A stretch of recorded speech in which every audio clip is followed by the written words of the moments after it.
A continuación tenemos una mesa increíble. Adelante, nos ocupamos todas las sillas por allí, ¿sí? Vale. Una mesa sobre el futuro, ¿no?, de las tendencias en inversión, y para ello tenemos una mesa increíble, ¿no?, moderada por nuestra también amiga Maite, si me lo permites decir así, que te metemos en muchísimos embolados y todos aceptas, ¿eh? Maite Ballester, Managing Funding de Nexus Partner, Nexus. Y bueno, yo lo que quiero es aprender, y estoy seguro que la audiencia lo que quiere es escucharos, o sea que yo me callo, tenemos media horita, ¿vale? Y adelante, ¿de acuerdo? Perdona, Maite. Vamos con mascarilla, ¿verdad? ¿Me oís Sí, bien? Sí. Oye, mil gracias Toca ahí el micrófono, que estemos todo bien, ¿sí? Hola. Avanti. Muy bien, muchísimas gracias por invitarnos a este panel donde vamos a hablar de las tendencias de inversión y contamos con un grupo de señores que representan instituciones con mucha experiencia y muchos años en inversión. Me gustaría presentarlos brevemente y después, como nos han limitado el tiempo a 30 minutos, que cada uno de ellos nos cuente cuál es su estrategia de inversión, qué sectores están buscando o qué temáticas están buscando, tanto regionales como temática pura de negocio. ¿De acuerdo? Empezando por Fernando Moroy, que es presidente del capítulo de Madrid de Keiretsu Business Angels Network, que cuenta con muchísimos años de experiencia. Bienvenido, Fernando, y luego nos cuentas, por favor, exactamente qué track record tenéis y a qué estáis buscando, ¿vale? Daniel Prieto, que representa a Noso Capital y es General Partner, que también llevan bastante enfoque y nos va a contar si es regional o no. Luis Ruano, que es el CEO del Venture Capital de Ricari, que también nos contará su enfoque regional o no. Miguel Moneo, que sustituye a Rodolfo Carpentier, que no ha podido venir, que es el CEO y socio fundador del Campus 360. Y finalmente Bruno Duró de Innoventures Capital, que también trabajan dentro de un ámbito geográfico de Murcia y alrededores, ¿no? Entonces, bueno, si queréis empezamos de izquierda a derecha, sin que esto quiera decir nada, y nos vais contando un poquito la estrategia de inversión de vuestra institución. Toca a mí entonces, ¿no? Toma. Nosotros somos la primera gestora gallega que nos han dado la licencia de CNMV hace poco. Llevamos bastante tiempo invirtiendo como personas y en un momento determinado pues lo que decidimos fue invertir a través de un vehículo que es una gestora. Y en este momento lo que tenemos hemos levantado o estamos levantando un fondo de Private Equity de alrededor de 30 millones, este es el cierre que tenemos, y luego lo que estamos es levantando otros fondos, organizando para poder registrar durante todo este año, dos fondos, uno en tecnología más, digamos, digital, es decir, estamos buscando cosas en blockchain, cosas en inteligencia artificial, cosas en ciberseguridad, y luego lo que estamos es creando otro fondo en biotecnología. Entonces, esta es nuestra estrategia. Lo que estamos es muy relacionados y hemos estado trabajando muy cercanos a gente de Estados Unidos y gente de Israel, con lo cual lo que estamos es trabajando ese formato, es decir, con ese modelo de poder hacer escalar las empresas para poder llegar después desde una etapa seed a algo mucho más grande, ¿no? Entonces esta es un poco nuestra línea. Muchas gracias. Fernando.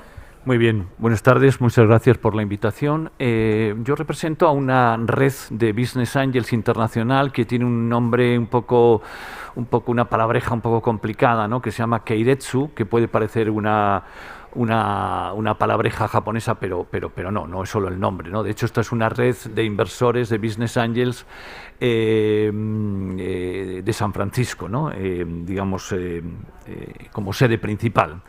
Es internacional, hay 55 chapters en este momento en el mundo, capítulos, ¿no?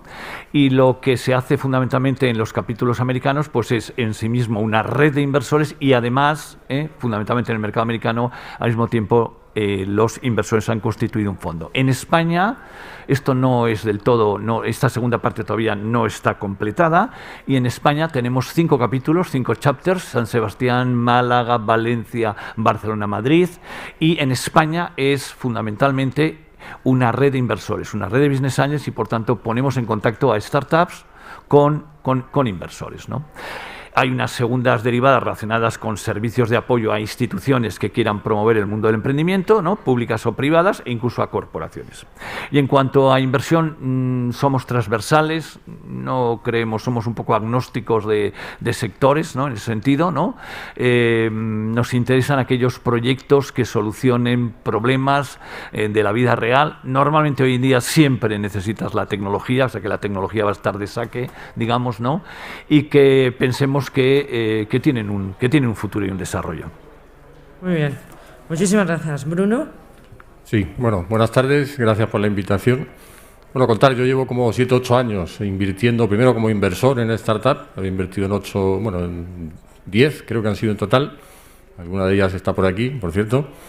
Y bueno, hace 2 años con mi socio Javier, que también está por aquí, decidimos, con quien había invertido en alguna startup, decidimos dedicarnos un poco más en serio a este mundo de startup. Entonces hacemos 2 cosas. Una es asesorar startups en rondas en la zona de Murcia o Levante, en rondas donde, digamos, ya empiezan a ver las primeras métricas y necesitan un apoyo adicional, estamos hablando entre 200.000 y 1 millón, y donde el mercado local se queda corto. Y después, en el mes de enero, creamos un club de inversión, un pledge fund, con 30 y pico empresarios y consultores, y ahí también invertimos en fases muy iniciales, ticket entre en torno a 100.000-150.000 euros globales, y también valoraciones bajas y fases iniciales donde entendemos que hay un mercado muy importante que no está cubierto. Y ahí también somos agnósticos, en plan de broma nos dicen, nos gusta invertir en cosas que somos capaces de entender, a veces nos cuesta un poco, pero intentamos invertir en temas pues, que al final resuelven un problema, como hablábamos antes. Muy bien. Luis. Bueno, yo lo primero, agradecer a Emilio que un año más nos haya vuelto a invitar a estar aquí con él. Hemos venido en todas las ediciones y año a año pues lo vemos crecer, y la verdad es que ayer cuando Emilio hacía la inauguración de Startable se emocionaba y yo un poco también porque bueno, volver a vernos las caras pues es una cosa alucinante, ¿no? Algo que no habíamos pensado que nos iba a ocurrir nunca y lo hemos vivido. Yo dirijo Ricari desde hace 11 años y Ricari es una sociedad que buscamos dinamizar la economía de La Rioja. Tenemos 7 inversores institucionales, tenemos a Ibercaja, Iberdrola, la Cámara de Comercio, Federación de Empresas de La Rioja y el Gobierno de La Rioja. Y en estos 31 años de vida hemos hecho casi 50 operaciones de inversión. Hemos rotado los activos que pusieron los socios en el año 90 3 veces y además hemos cubierto los costes de estructura que tenemos en la sociedad. Lo cual, pues para una sociedad no es pública porque no lo es, porque no tiene mayoría, pero bueno, se puede decir que es un éxito porque no hemos dilapidado los recursos de instituciones como se podría haber imaginado. Y bueno, dentro de todo esto, pues cuando yo llegué hace 10 años, pues sí que he tratado de empezar a hacer inversiones distintas, ¿no? Porque pues hemos hecho inversiones en una fábrica de pellets o en una fábrica de tapones de corcho para botellas de vino, que es un poco lo habitual. Pero lo difícil fue cuando hace 7 años pues invertimos en una empresa de karaoke. Imaginaros la cara que se le podía poner a los consejeros que tenía mi consejo de administración. O hace 2 años cuando hemos invertido en una empresa que hace competiciones de rap, de freestyle, que están creando un mercado único y que bueno, que han conseguido vender los derechos a Televisión Española de las competiciones de rap que hacen aquí en España, que se llaman Urban Rooster. Entonces, bueno, en mitad de estas cosas pues invertimos en cualquier tipo de empresa que esté vinculada con La Rioja. En lugar de ser el inversor líder, yo trato de ser el inversor palanca, trato de involucrar en las coinversiones a gente que sepa más que yo para que me ayuden pues, en los consejos de administración y que puedan hacer follow-on. Y aparte, bueno, pues también un poco por tratar de poner mis recursos en el mayor número de proyectos. Entonces, a partir de ahí, creo mucho en lo que es el Smart Money, valor añadido. De hecho, yo jamás me había planteado hacer una tesis doctoral y en el año 2018 terminé defendiendo la tesis doctoral sobre esa cuestión. Y bueno, yo creo que los inversores, pues además de dinero, como nos jugamos nuestro prestigio profesional, pues tratamos de apoyar algo más. Otras veces es que a veces, bueno, hay empresas donde puedes aportar algo más, en otras donde menos, en función de la fase de desarrollo de la empresa o incluso de cómo es la persona que tienes enfrente, el empresario, ¿no? Incluso pues también de su etapa vital. Y bueno, básicamente eso es lo que hacemos en Ricari. Perfecto. Miguel. Pues buenas tardes a todos. Gracias a Startup Olé por invitarnos y gracias, Maite, por la moderación. En el Campus 360 lo que nos dedicamos es, tenemos aproximadamente entre todos los socios unas 90 y tantas inversiones. No vamos todos juntos a las inversiones, vamos en general solemos invertir como business angel. Las fases son las más tempranas, lógicamente. Rodolfo Carpentier, que es la persona a la que estoy sustituyendo yo, que es compañero y socio fundador del Campus 360, no está aquí, pero es un inversor bastante reputado desde hace muchísimo tiempo y normalmente compartimos conocimientos y bueno, nos pasamos información sobre inversiones.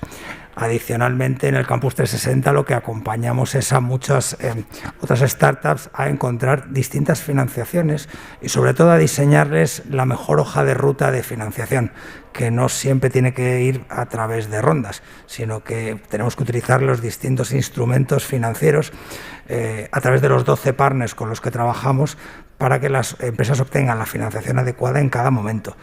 Y en cada caso particular es distinto, pero a eso nos dedicamos con especial ahínco. Perfecto. Bueno, tenía preparadas 2 o 3 preguntas y, por favor, complementémonos a las respuestas. La primera era para Fernando, si nos podías dar tu visión de mucha trayectoria, de una valoración de este 2021 y la previsión del mercado y de las cifras en pre-seed y en seed de este año. Bueno, muy amablemente Maite dice lo de la experiencia, no por no decir que soy viejo, que ya sé. No, perdona, no, ni lo voy a decir nunca. Bueno, no soy tan viejo como parezco, pero sí, la verdad es que pues yo creo que en esto pues llevo 15 o 20 años, ¿no? Y el otro día, y cuando uno echa un poco la mirada atrás, ¿no?, y ve cómo era esto que decimos ahora el ecosistema, ¿no?, en este país hace 15 o 20 años, pues no se parece en nada, ¿no? Lo primero, la masa crítica es brutal, ¿no?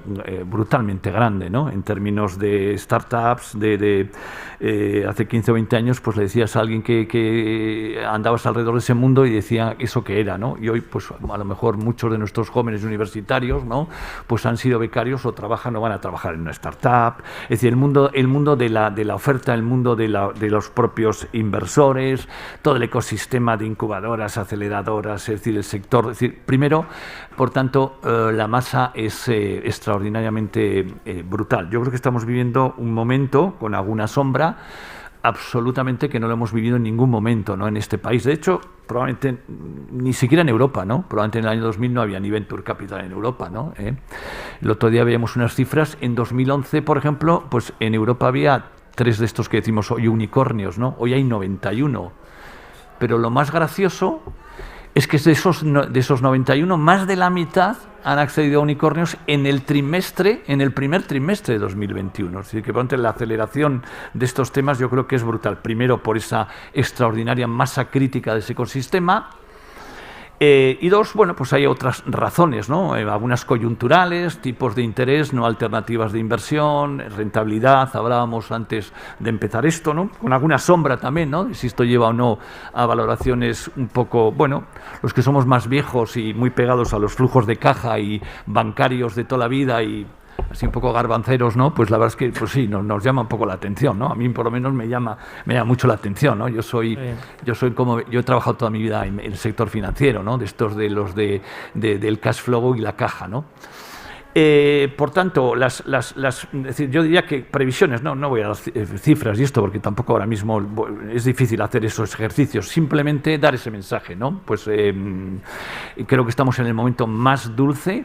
En España hoy en este momento hay una industria de Venture Capital, hay un ecosistema, hay una masa crítica, bueno, yo por lo menos los que, como digo, no somos del todo, somos un poco más viejos, ¿no? Pues creo que este es el momento ideal, ¿no? Y lo va a continuar, ¿no? Incluso en términos también de todo tipo, institucionales, ¿no? Los políticos pues también tienen que ayudar en esto, ¿no? Y esto es una opción, ¿no? Ante estos elementos de paro y desempleo y demás, pues la opción de emprendimiento es una opción, ¿no? Y por tanto también tienen que fomentar esto. Es decir, yo creo que estamos en el momento de la historia. Yo creo que después de la reina Isabel de la católica, ¿no? Y Cristóbal Colón yéndole a decir que iba a descubrir América, ¿no? Eso sí que es capital riesgo, eso sí que es venture capital y capital riesgo, ¿no? Que se te presente un tío en 1492, ¿no? Y te diga que le dejes unas carabelas, que le dejes unos barquitos, que va a descubrir América, ¿no? Yo creo que desde aquel momento, pues estamos en este momento, en el momento más dulce en este país, ¿no? Y en Europa en general. Gracias, Fernando. Quiero destacar que Isabel la Católica era una mujer, que fue la primer venture capitalist. Has tocado el tema de valoraciones que estábamos charlando antes y me gustaría preguntaros a todos en abierto cuál es vuestra experiencia, porque en la parte de private equity os estaba contando que estamos viendo un exceso o una liquidez global y casi con un sentimiento de liquidez perpetua, lo cual no hay nada peor que sentir que esto está aquí para quedarse, que no es cíclico. ¿Os gustaría alguno de vosotros comentar sobre el tema de valoraciones y si esto es una burbuja o no, o de verdad estamos ante otro paradigma? Bruno. Sí, a ver, yo lo que veo, el segmento que nos movemos nosotros, que es digamos, startups en fases muy iniciales. Yo creo que en general en España las valoraciones todavía son razonables. El problema es, mi opinión es que hay mucha disparidad entre la valoración y las métricas. Es decir, que al final no hay muchas veces una coherencia. Entonces te encuentras con startups con unas métricas decentes, con una valoración de 1 millón de euros y una muy similar te plantea 5 millones, ¿no? Entonces al final eso hace que yo creo que falta un poco quizás de conocimiento por parte del emprendedor y que muchas operaciones no se hacen quizás porque no tienen esa visión de lo que realmente es sensato, ¿no? Entonces yo veo más un problema de falta de conocimiento de cuál sería el sentido común dentro de una valoración de una startup según en qué momento esté, ¿no? Yo iba a añadir un tema, porque el tema de las valoraciones siempre, en toda la historia de los mercados financieros, siempre se ha puesto de manifiesto, ¿no? En una situación como la de ahora que ha mencionado Fernando, de tipos de interés al cero, donde la liquidez nunca en la historia de la humanidad ha habido tanta liquidez y nunca va a haber tanta como en los próximos años. La inflación que ahora está repuntando, esto no puede seguir. La tecnología ha cambiado para siempre y va a cambiar nuestras vidas. Entonces, las valoraciones es un tema más de sensaciones, porque en función del punto donde esté la startup, sobre todo en los momentos más seed o pre-seed, el comprador o el que invierte no está pensando en que la valoración es buena, sino a quién se la va a endilgar luego, ¿no? Quiero decir, al final estás hablando de un proyecto seed que tiene unos inversores, luego crecen y luego viene un venture capital, luego acaba un private equity. Al final es una escala y realmente tú en los momentos más semillas no vislumbras si la valoración correcta es 1 millón, 1,5 millones. Te da exactamente igual, porque tu dinero no depende de eso. Depende de que venga alguien que acabe pagando 15, 20 o 30. Y en las intermedias, los Venture Capital tienen que pensar lo mismo. No es importante entrar a 10 millones o a 15. Eso da igual. Lo importante es que alguien pague 80. Entonces, al final, muchas startups, la estrategia, independientemente de que haya una compañía que vaya a ganar dinero, etcétera, es ir engordando el cerdito para que luego venga alguien que lo acabe comprando. Y eso es una cuestión absolutamente subjetiva, la de las valoraciones. De todas maneras, por entrar también un poco en el tema de valoraciones, y Bruno tiene un artículo de eso, yo creo que sobre todo cuando hacemos valoraciones de startups en fases iniciales, hay muchos elementos que condicionan, ¿no? Desde si hay friends and families, si hay business angel, el porcentaje de dilución de los fundadores, no es lo mismo que haya un fundador que varios fundadores, de dónde quieren hacer luego las siguientes rondas. Entonces, a veces es cierto lo que dice Bruno, ¿no? Métricas similares, valoración de 1 millón. Entonces, claro, también quieren poner un suelo, porque claro, también van a estar unos años dedicándolo a su vitalidad, que es poner en marcha una empresa, y a veces me he encontrado con casos en los que al cabo de 3 años el emprendedor tiene menos del 50%, ¿no? Lo cual también es un poco una aberración. Entonces, a veces hay que sacrificar valoraciones al alza para tener motivación del emprendedor, que tengas contento a los friends and family, que los business angels no se enfaden y que te admitan un pacto de socios en los que no salten por los aires todo, ¿no? Bueno. Entonces, lo de las valoraciones de startups, pues ya, si es difícil valorar las cotizaciones en bolsa, pues valorar startups más aún, ¿no? Entonces ahí tienes que hacer muchas veces un juego de equilibrios, y a lo mejor la valoración tiene que ir más, pues casi por compensaciones de egos dentro de la propia empresa, de salarios de los fundadores, de otros temas de compensación, para que sobre todo se sientan motivados para que sigan tirando del proyecto, porque si no a los 2 años te hacen una amenaza de no estoy motivado, y te dejan con una empresa que has entrado muy barato, pero que realmente no puedes hacer nada con ella porque no sabes esa tecnología, ni tú tampoco como Venture Capital vas a ponerte a dirigir una compañía, ¿no? A diferencia de un private equity, pues oye, pues sustituyes al CEO, pones a un profesional y te lleva la empresa independientemente de quién era el fundador, ¿no? Entonces aquí en este tipo de inversiones pues hay que estar muy, no sé, tener muy en cuenta ese tipo de condicionantes subjetivos a la hora de tener en cuenta las valoraciones, y eso es difícil cuando vas a un consejo de administración en lo que al final te hablan de ¿y es caro o barato? Correcto. Y si importas de si vas a vender 100 unidades o 5, ¿no? Ahí va un poco más la valoración. Por ser breve, si tu startup tiene una proyección internacional, las startups españolas son muy atractivas. ¿Por qué? Porque las valoraciones son bajas. Con lo cual la proyección que tienes después en la TIR es enorme. Esto, por ejemplo, nos está pasando, antes comentaba el Fondo de Biotecnología, nos está pasando que en las biotecnológicas, sobre todo en Galicia, que hay mucho potencial de todo esto, las valoraciones son muy bajas. Y las proyecciones internacionales para todo esto pues nos favorecen mucho. ¿Por qué? Porque es muy fácil atraer fondos de fuera para el siguiente step, como tú decías, o a lo mejor hacer esa valoración que puede parecer a lo mejor baja, pero es muy atractiva a la hora de disparar tu tiro, de aumentarlo, ¿no? Entonces, si tienes proyección internacional, España es un buen sitio para...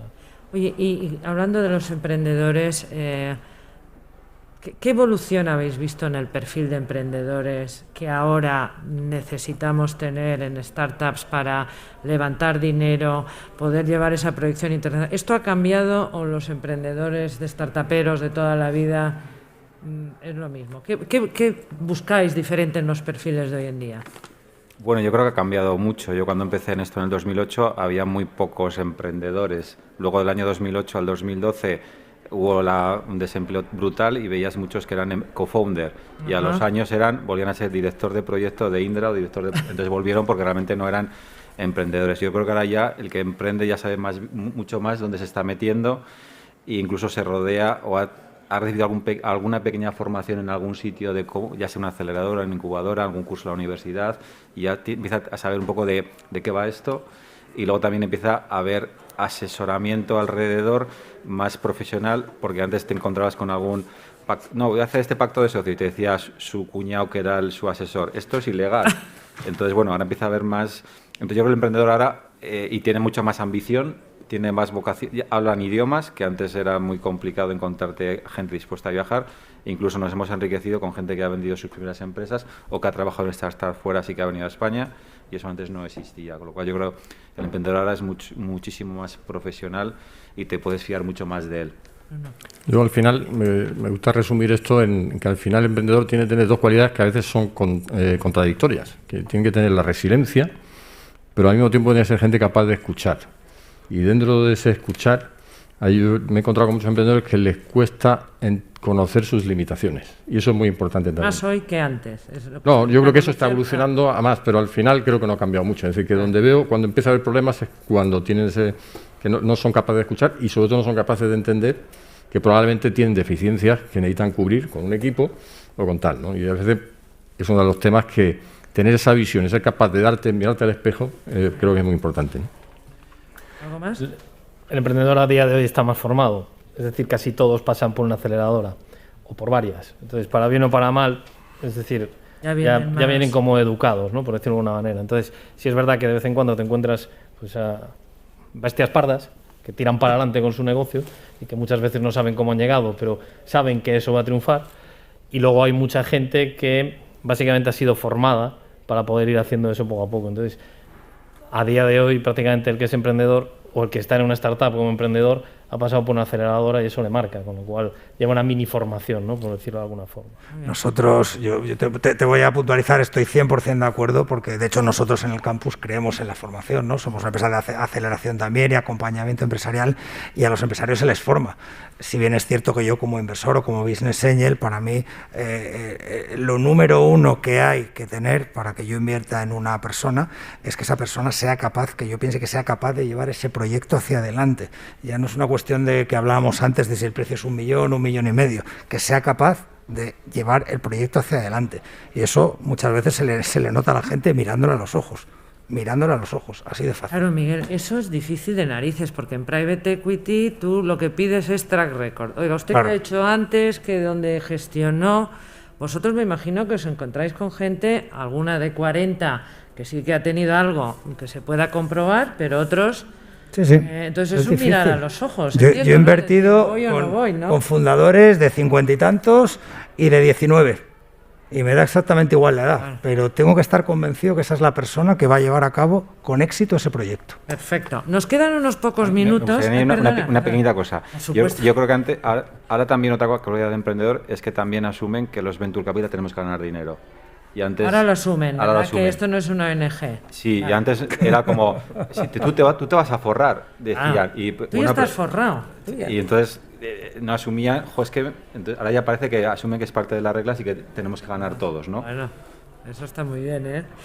Eso ayuda. Yo siempre creo que tenemos que aprovechar todos los minutos que tengamos, porque si tenemos audiencia del sector público, que hagamos todas las recomendaciones que podamos de cambios de normativas, fiscales, etcétera, para estimular mucho más la inversión en early stage, etcétera, ¿no? Entonces, cualquiera de vosotros, sé que Bruno esto se lo sabe muy bien también, y podamos, por lo menos si nos están grabando, nos están escuchando, que aprovechemos el micrófono, ¿no? Estábamos con una compañera que creo que está por aquí, que viene de UK, que nos decía que, y bueno, muchos lo sabéis, los inversores tienen el 50% de lo que invierten con una deducción fiscal, sí. Con lo que al final... ya nada más que por eso ya hay un cambio sustancial.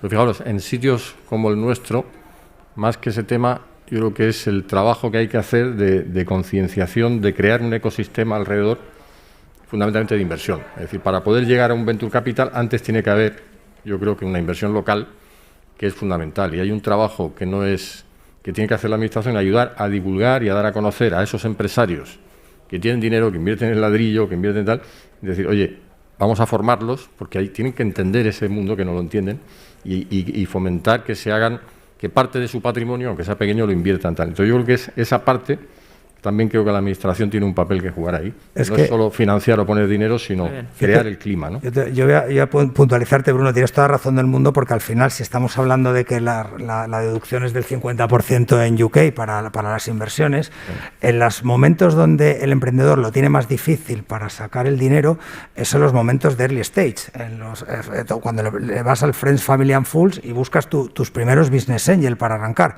Luego, normalmente, si el proyecto va bien, efectivamente ya tienes los fondos de venture que ya les has podido demostrar.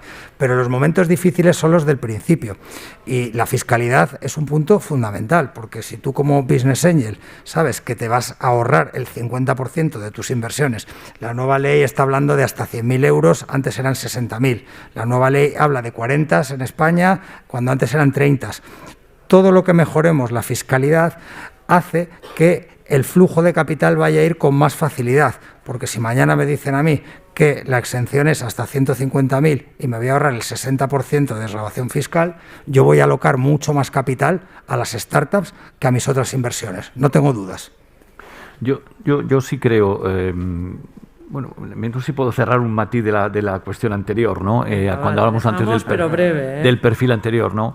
En mi experiencia, yo ahí sí que creo que hay una faceta que por lo menos los emprendedores con los que nos encontramos deben reforzar, que fundamentalmente es la función financiera, el área financiera. Nosotros nos encontramos con chavalotas, por hacer una broma, pues ingenierotes no sé, ¿no? De software, de biotecnología, conocen muy bien un negocio, conocen muy bien una herramienta, conocen muy bien un software, pero probablemente un poco, yo creo que el ámbito financiero, el ámbito de un poco de gestión, a veces pues no lo tienen completo, ¿no? Eso es el primer momento. Y luego aparece la crisis del crecimiento. No es lo mismo ser un emprendedor, un especialista, un developer, un ingenierota de software o de biotecnología que ser un empresario, ¿no? Y eso también yo creo que ahí se nota, ¿no? Y, es decir, por lo tanto, yo creo que eso sí que hay que... Yo creo que en nuestra experiencia, por lo menos el área, por ejemplo, de la función financiera, yo creo que es reforzable, ¿no? Y en esto yo sí que creo que estoy de acuerdo con lo que se ha dicho, pero esto es un tema, a nuestro entender, yo creo que tenemos, de verdad lo digo, nosotros tratamos con ellos, ¿no? Pues con mucha frecuencia. Yo creo que tenemos 3 instituciones magníficas en este país, ¿no? De sector público, que lo que necesitan es más madera, ¿no? Es decir, que son ENISA, CEDETI, y hoy mismo aparece una en el BOE, una ayuda, ¿no? De Red.es, ¿no? Ojalá, ¿no? Yo creo que esta gente sabe, demuestra que lo han hecho, ¿no?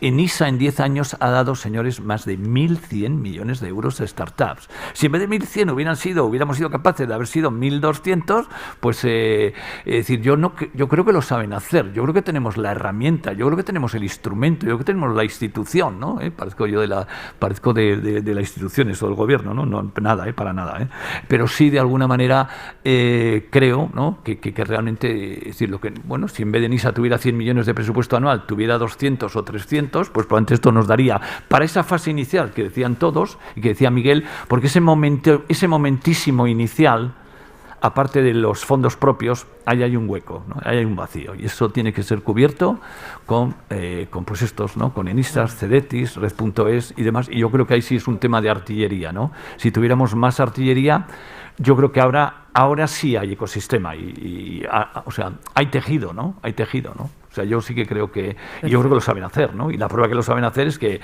ahí están sus cifras y ahí están sus proyectos, ¿no? Muchas gracias, Fernando. Creo que estamos ya en tiempo y en hora. ¿Algún último comentario? Porque vais a poder acercaros a ellos luego también, pero bueno, algo que vayamos... Con respecto al tema de la ley, ¿no? Uh-huh. Yo también participo en un estudio que es el Global Entrepreneur Monitor, que analiza y una cosa que siempre hablamos de la financiación, ¿no? Pero una cosa es que sale es el miedo al fracaso. Exacto. Entonces yo conozco emprendedores que cuando fracasan se les obliga casi a la indigencia, a la marginalidad, porque no pueden tener una nómina.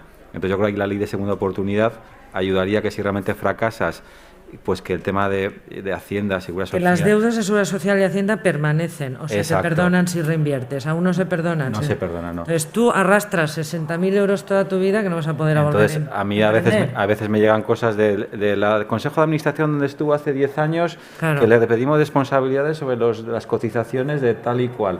Y entonces al emprendedor y a los consejeros pues nos dejan una situación, claro, y sobre todo a ellos. Entonces yo creo que evidentemente ahí tiene que haber financiación para lo bueno, pero también hay ¿qué pasa, claro, si va mal? Claro. Que es que yo conozco emprendedores que es que no pueden cobrar ni la nómina porque se les embarga absolutamente. Claro. Entonces, bueno, ahí habría que tener ese miedo al fracaso que sale sistemáticamente. ¿Por qué no emprendes? Miedo al fracaso, tratar de poner ahí un colchón para que eso no ocurriera. Es muy buen punto, porque cuando hablas con estos emprendedores están preocupados por estos temas, ¿no? Muchísimas gracias y qué panel tan de lujo hemos tenido, Gracias.